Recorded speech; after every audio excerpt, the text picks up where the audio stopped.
to the Power of One. Today, the topic of conversation will focus on understanding the bail process in the city of Philadelphia. I truly believe in restorative justice and the way of restoring the person who was victimized and seeking justice not only for them, but for our community members who witness excessive violence. How do we restore victims and community members to make them whole? Victim is no longer singular, it's plural. My guests today are the Municipal Court President Judge Patrick Dugan and Supervising Judge of the Court of Common Pleas Criminal Trial Division, Leon Tucker. Welcome to the show. Can you please explain to us what your role is in the court system? Sure. I'm Judge Leon Tucker, Supervising Judge of the Criminal Section of the First Judicial District, which is the City and County of Philadelphia. I am Supervising Judge in the Court of Common Pleas, which is different from the Municipal Court, which of course Judge Dugan is President Judge. The Court of Common Pleas is a court of original jurisdiction, meaning that this is where cases are brought, both criminal, civil cases are brought. The distinction mainly is Court of Common Pleas, again, is the court of the general jurisdiction, and the cases that we hear are mainly felony cases on the criminal side and cases on the civil side. And I believe Judge Dugan can explain the municipal court from there. Yeah, Melanie, thanks for having us. I'm Judge Pat Dugan, and yes, I'm the President Judge of Philadelphia Municipal Court. Municipal Court in Philadelphia, in the criminal division, what we do is we will handle all preliminary hearings, all the felony preliminary hearings, which are basically, it's a hearing to see if there is a prima facie case for a crime, and is the defendant likely to have been the person who committed. So we handle those prelims, and we handle all misdemeanor bench trials. Municipal court does not do jury trials. We do misdemeanor bench trials, felony prelims. We also handle a lot of summary offenses. We are also in charge of the magistrates who look at bail. Now, when someone is apprehended, do they go before a judge where bail is determined, and are they required to post that bail before the preliminary hearing, because the preliminary hearing is the first stage, correct? Well, the first stage is actually the arraignment in arraignment court. So when a person gets arrested, they'll go through the process with the police department. The police department will prepare the paperwork, have the defendant basically videotaped through. He's interviewed off-site through a web camera. Our magistrates are here in the building in the Stout Center. Pre-trial division, which the Court of Common Pleas is where those folks work. They will work up background for each defendant. At the arraignment, which is usually about 14, 15, 16 hours after a person is arrested. Years ago, it used to take a couple days. The federal courts got involved and told us to speed it up. Why are people sitting so long to have this original arraignment? So the arraignment is in front of a arraignment court magistrate. There is a representative from the district attorney's office, and there's a representative from the public defender's office. The defendant is also entitled to a private attorney if they already have one. But at this hearing, the public defender's office, as a friend of the court, will represent all defendants. And again, the prosecutor also is to represent the citizens, the law. They also represent victims at these hearings. So the hearing, defendants on the video, magistrates in the room, representatives from the opposing sides are in the room as well. And the magistrate will go ahead and set a bail, during this, basically a brief hearing. Usually takes a few minutes. It's just what's the crime that you're charged with, and then he asks recommendations from both sides, and they'll go back and forth, and that magistrate will set a bail. When that magistrate sets a bail, understand that either side, the defense or the prosecutor, can immediately appeal that decision to a municipal court judge. That judge is on standby 24/7. So within 20 minutes, they'll have a judge on the phone. They will explain the issue. What's the issue about the bail? That judge will go back and forth with both sides and say the bail is the appeal is either denied or approved. That judge can lower or raise the bail, can change the conditions. So we have it set up where there's the appellate process right away. Now, if they still disagree with what that judge's decisions make, they can file an appeal to the Court of Common Pleas. So they have a couple good layers. And in municipal court, we have what's called an early bail program. So we all looked at it. We realized some people were getting a $1,500 bail. Well, that means $150.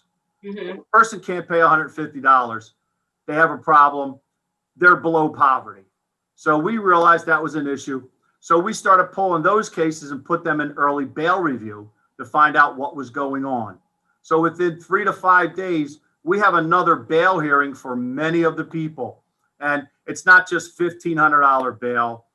We've raised it to $50,000, recently did it to $100,000. So it's an ongoing process where we keep reviewing so that within a couple days, we have another hearing. So it's a multiple shot at the apple for both sides with bail.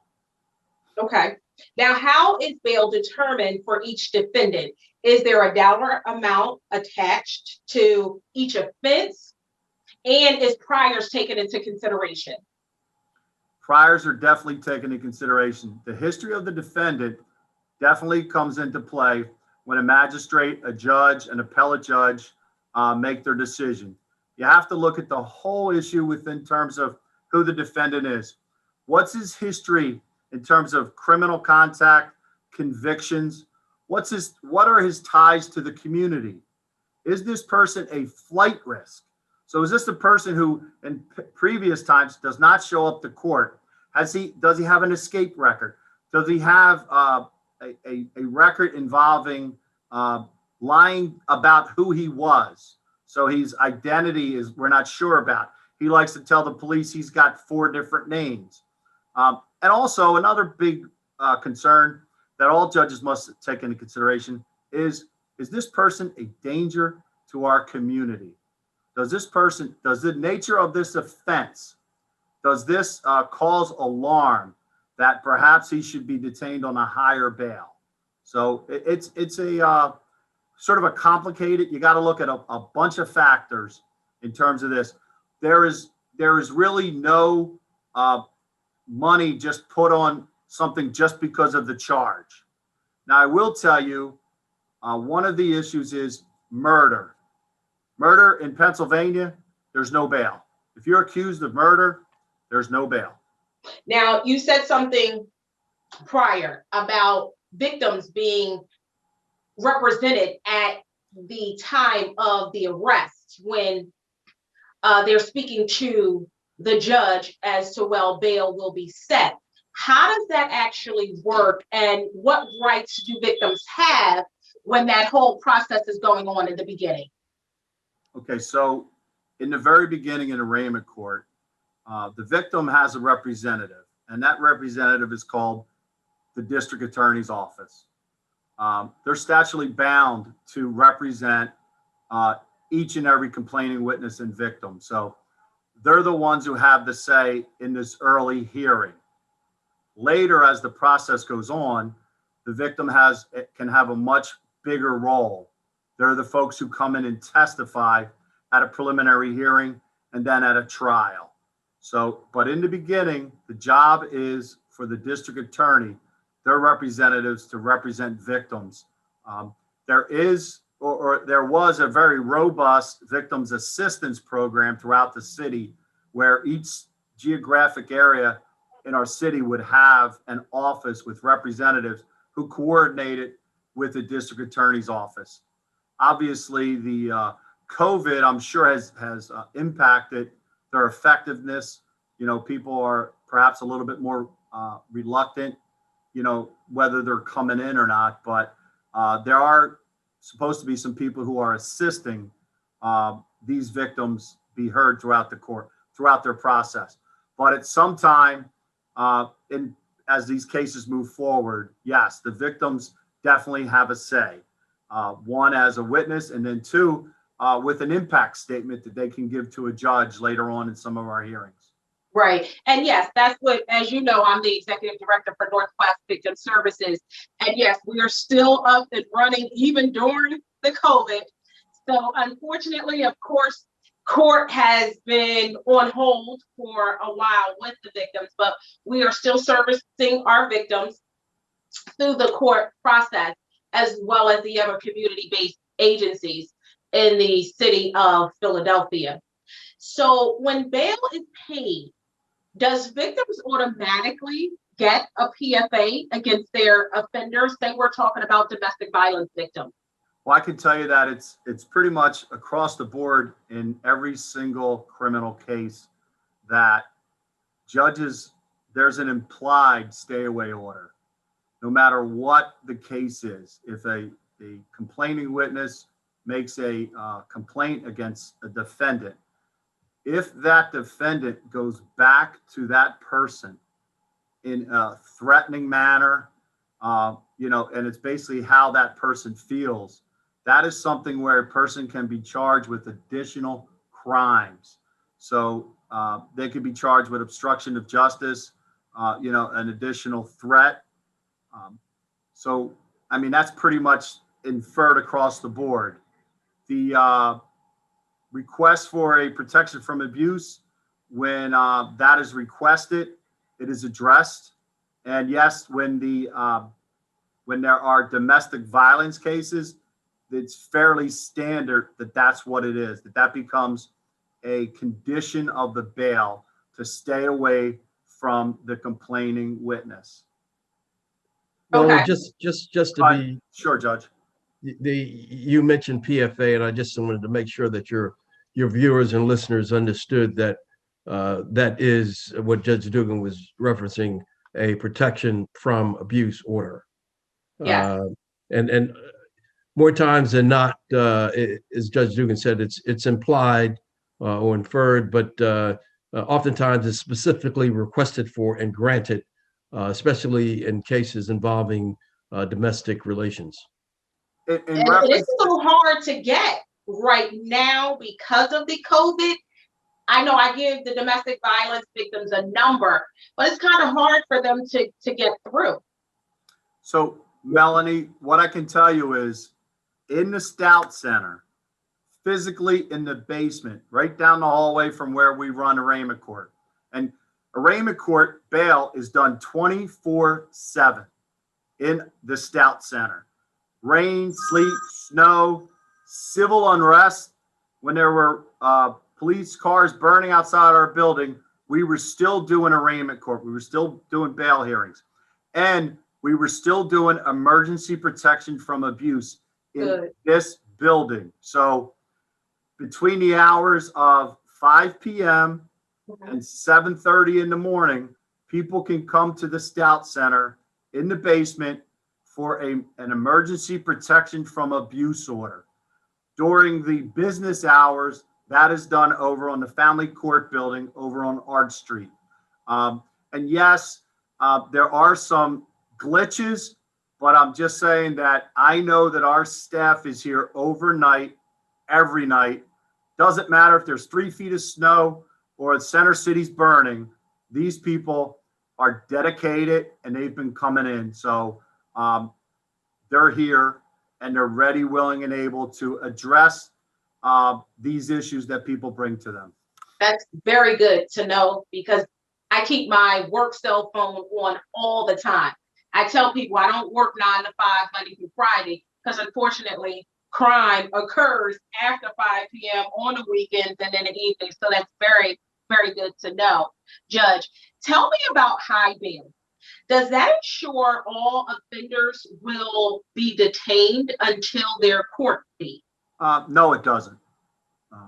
Bail, if it's a monetary bail, if somebody posts 10% of their bail, then that person gets released.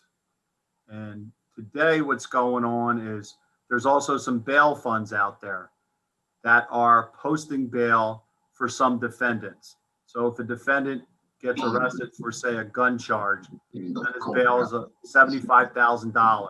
And that person cannot afford to pay for his bail. If the bail fund pays $7,500, that citizen is released from custody. So no, monetary bail does not ensure someone stays in jail. And that's what bail is not supposed to keep somebody in jail until a court proceeding. It's just to try to guarantee that they do show up if they get released. It's not a guarantee. I'm Judge Tucker, you probably can relate to some of these bails, considering the many years that you've sat in Court of Common Pleas and some of the cases that you've seen. I know you probably have something to say about some high bails as well. Sure. Again, bail is not to penalize. It's not to punish a person. Again, you're nonetheless presumed to be innocent, although you arrest. And we're talking about being detained before the preliminary hearing, being detained before the evidence is presented to show that, number one, a crime was committed, and number two, the defendant as charged is probably the person who committed that crime. So in most cases of murder, the punishment is life in prison, first degree and second degree. So therefore, there is no bail in those cases. But when you're talking about a bailable offense, something other than first and second degree murder, the person is entitled to have their liberty and their freedom to be about their business until they are to appear in court. So, as Judge Dugan mentioned, there are entities out there, not in a negative way. If a person can't afford bail, they will post a bail for them. Mm-hmm. And so that happens that way. But again, bail is to assure the presence of a person at trial, and the court usually also will consider the effect on society, the safety of society, to make sure that this person does not commit another crime. And in doing that, the court will look at the person's history. They'll look at the current offense, the violence, whether or not the propensity of violence is in this person's background, the number of cases that the person has had, how many times the person has failed to appear, not only for a preliminary hearing, but also for trial and other court hearings. So all of those things are considered. Now, again, just to remind your viewers and your listeners that bail is not an indication of guilt or has really nothing to do with guilt. It's mainly to assure that the individual will appear at trial at the assigned time and to keep the public safety from the individual defendant harming someone. And this is all so new and interesting to me, because you just think someone commits a crime and just imagine that victim if they see that person the next day or 2 days after that. So, and I hear you say murder, there's no bail. What about attempted murder? Like, is that the same severity as murder? Speak on that bail piece. Well, it's not. Again, when I say murder is not a bailable offense, first degree and second degree. Attempted murder is not. It is rather a bailable offense. So you can't deny a person bail or you shouldn't anyway, for a bailable offense, and attempted murder is a bailable offense. Now, the court will and should, and the magistrate will and should consider the facts presented at the arraignment. If we're talking about a gun, point blank shooting, and the person just fortunately didn't, it wasn't fatal, So again, the court will have at its disposal the evidence and documents presented by the Commonwealth, that will be the district attorney, to have the court look at the circumstances of the incident and determine whether or not the intent was a true attempted murder, and all the other attributes of a crime, to determine what the bail should be, and the other conditions of bail. Sometimes bail will be conditioned upon a person wearing electronic monitor. The Court of Common Pleas does have a pretrial unit, which is part of under the probation and parole management, where the person may be placed on bail and issued a monitor, an anklet, so that the court knows where this person is. He may be confined to house or on house arrest. So the individual is confined to his house, and the monitor will go off if the person steps 1 foot, 2 feet outside the door. And usually what will happen is within an hour or so, the probation and parole department and pretrial services, whomever is involved in the electronic monitoring, will be there to take that person in. And then we go through this again in terms of a hearing to determine whether or not the individual should be released pending trial. And that leads me right into my next question. How does the courts and the district attorney's office work together to ensure violent offenders are off the streets of Philadelphia? Well, that's kind of a misnomer. Understand that the court is an independent arbiter, impartial all the way. So no, the court does not work with the district attorney or the defense for that matter. The court is independent. The court will look at the facts presented to it by the district attorney and also hear from the defense, be it the public defender or private attorney, and make an independent decision as to whether or not the offense is set up so that the bail and the bail amount and the other conditions of bail are warranted. So again, it's not the district attorney and the court working together to make sure that the defendant is not released. The defense attorney will have some say on the facts presented to the court. Let's say, for instance, there was let's just say a shooting. The court will look at in terms of the age, whether or not the person has a violent history, the circumstances involving the shooting, and the district attorney will present all of this evidence to the magistrate and the court. The defense attorney at the same time will have the opportunity to present evidence that, look, these are the circumstances, whatever they may be, and the court should consider this. He's employed, he has a family, he's been married, he's been looking at this, he's been living at this address for the last 20 years. And so forth. So, and with that information, the court can weigh and make a decision as to what the bail should be, and set the amount for bail. And that's important. And I guess with me, coming from just the standpoint of the victim, and the victims are like so hurt sometimes when things are passed down in the court, but we have to look at the whole picture. And I thank you so much for that clarification, and that helps a whole lot. What do you think can be done to reduce the crime in Philadelphia? The violence in the city of Philadelphia has increased substantially over the last, say, 6-7 years or so.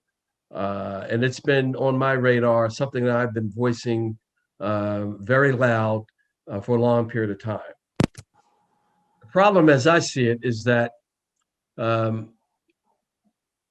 it's like a ball of twine or yarn. I mean, it's so intertwined.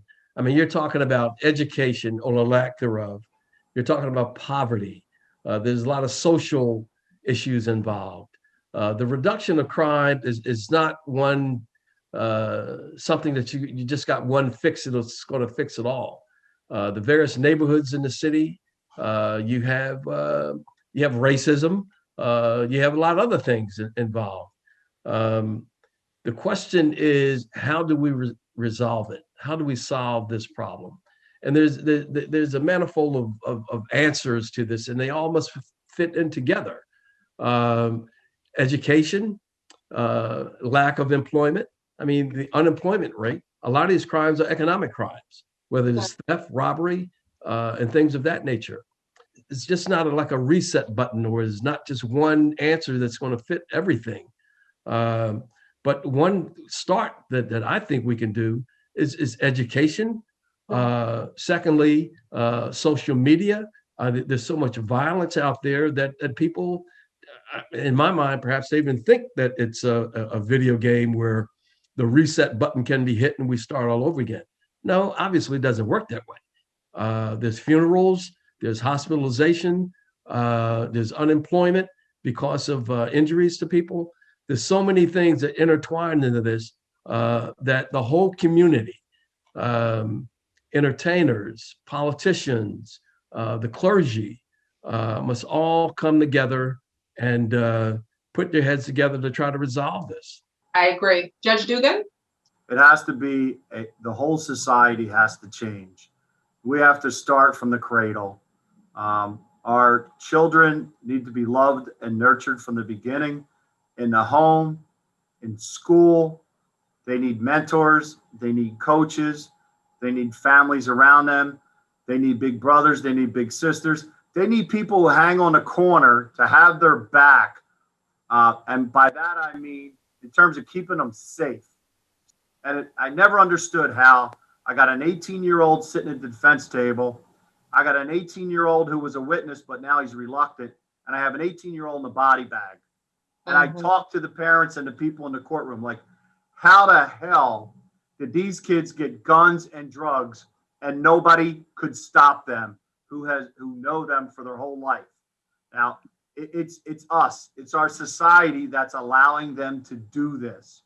In the courts, we have tried so many of these holistic type approach to criminal justice. And I can tell you it works in veterans court. It works in some of our drug treatment court. It was working with prostitutes in Dawn's court. Some of these programs have gone to the wayside because of perhaps a different philosophy coming out of the district attorney's office, or because of COVID. These things we have to keep doing. We have to keep bringing mentors and social services into court. But we also have to make people accountable. And when people are violent and continue to do it, then yes, the courts, each individual judge or jury, sometimes they have to make that tough call. And it's about keeping our society safe. And sometimes, people have to go to jail. But if we could get them earlier and start embracing them, it would help us. But I'm afraid we're not getting them early anymore in terms of trying to help them. We need more social services to be involved, that first arrest, so we can try to keep them from being housed in a jail cell or going to an early grave. Thank you so much. Thank you so much, President Judge Dugan. Thank you so much, Judge Tucker, for joining me. I truly thank you so much for taking time out of your busy schedule to explain to the viewers how bail works in the city of Philadelphia. Many victims see their offender walking the streets of Philadelphia until their preliminary hearing or trial, and this could be even more traumatic. That trauma can last a lifetime. Many victims I've served felt as though the criminal justice process has broken them forever. It is my hope that after today's show, the judges was able to clearly educate the community on how the bail system works in the city of Philadelphia. I strongly believe transparent communication to victims and co-homicide survivors through their tough court journey will make strides in the right direction to build trust in those affected by crime.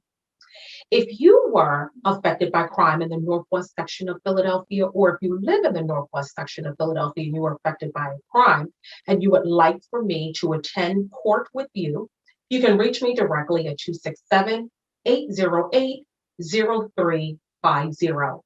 If the victimization did not occur in the Northwest section of Philadelphia, you can still contact me and I will put you in contact with a community victim-based agency in your neighborhood. Peace and blessing.